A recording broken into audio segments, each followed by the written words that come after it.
Welcome to Suma Prakash Kannada ಚಾನೆಲ್ಗೆ ನಿಮ್ಮೆಲ್ಲರಿಗೂ ಕೂಡ ಸ್ವಾಗತ. ಹೇಗಿದ್ದೀರಾ ನೀವೆಲ್ಲರೂ? ಐ ಹೋಪ್ ನೀವೆಲ್ಲರೂ ಕೂಡ ಚೆನ್ನಾಗಿದ್ದೀರಾ ಅಂತ ನಾನು ನೆನೆಸ್ತೀನಿ.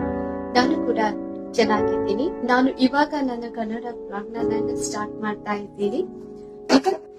ಇವತ್ತು ನನ್ನ ಡೈಲಿ ಬ್ಲಾಗ್ ಅಲ್ಲಿ ನಾನಿವತ್ತು ಮನೆಯಲ್ಲಿ ಯಾವ ತರ ಚಿಕನ್ ಕಬಾಬ್ ರೆಸ್ಟೋರೆಂಟ್ ಸ್ಟೈಲ್ ಅಲ್ಲಿ ಟೇಸ್ಟಿಯಾಗಿ ಮಾಡ್ಬೋದು ಅಂತ ನಾನು ತೋರಿಸ್ತೀನಿ. It's very easy.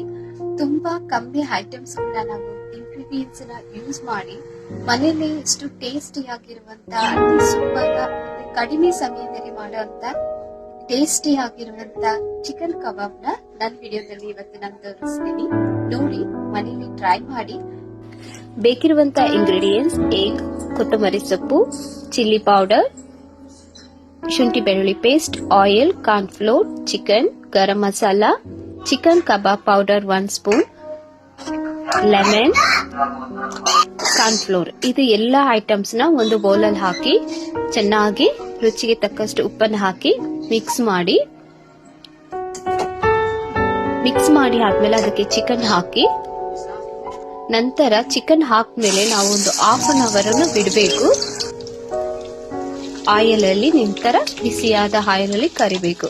ರೆಡಿ ಆಯ್ತು ವೆರಿ ಟೇಸ್ಟಿ ಆಗಿರುವಂತ ರೆಸ್ಟೋರೆಂಟ್ ಸ್ಟೈಲ್ ಅಲ್ಲಿ ಕಬಾಬ್. ಮನೆಯಲ್ಲಿ ಟ್ರೈ ಮಾಡಿ, ಟೇಸ್ಟ್ ಮಾಡಿ.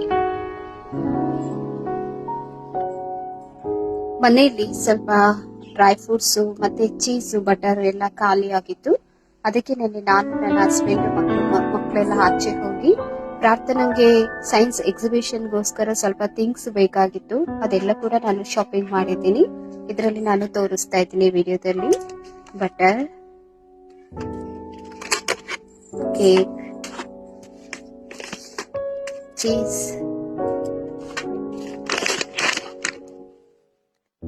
ಬಾದಾಮ್, ಆಲ್ಮಂಡ್ ಮತ್ತೆ ಜಾಮ್. ಜಾಸ್ತಿ ನಾನು ಮಕ್ಕಳಿಗೆಲ್ಲ ಜಾಮ್ ಕೊಡೋದಿಲ್ಲ. Biscuits, colours. ನಂಗೆ ದೊಡ್ಡದೊಂದು ಸಿಸರ್ ಬೇಕಿತ್ತು. ಸಿಸರ್, ಗಮ್ಮು ಮತ್ತೆ ಹೇರ್ ಬರ್ಡ್, ಸ್ಮಾಲ್ ಟ್ರೀಸ್ಗಳು. ನೋಡಿದ್ರಲ್ಲ ಫ್ರೆಂಡ್ಸ್, ಮನೆಯಲ್ಲಿ ಯಾವ ತರ ರೆಸ್ಟೋರೆಂಟ್ ಸ್ಟೈಲ್ ಅಲ್ಲಿ ಕಡಿಮೆ ಸಮಯದಲ್ಲಿ ಮತ್ತೆ ವೆರಿ ಟೇಸ್ಟಿ ಆಗಿರುವಂತ ಕಬಾಬ್ ನ ಮನೆಯಲ್ಲಿ ಯಾವ ತರ ಮಾಡೋದು ಅಂತ ನೀವು ಕೂಡ ಮನೆಯಲ್ಲಿ ಟ್ರೈ ಮಾಡಿ, ಒಂದ್ಸರಿ ಟೇಸ್ಟ್ ಮಾಡಿ. ಯಾರಿಗೆ ನನ್ನ ವಿಡಿಯೋ ಇಷ್ಟ ಆಗಿದೆ ಅಂದ್ರೆ ದಯವಿಟ್ಟು ನನ್ನ ಚಾನೆಲ್ ನ ಸಬ್ಸ್ಕ್ರೈಬ್ ಮಾಡಿ, ಲೈಕ್ ಮಾಡಿ. ಮತ್ತೆ ಸಿಗೋಣ ಮುಂದಿನ ವಿಡಿಯೋದಲ್ಲಿ.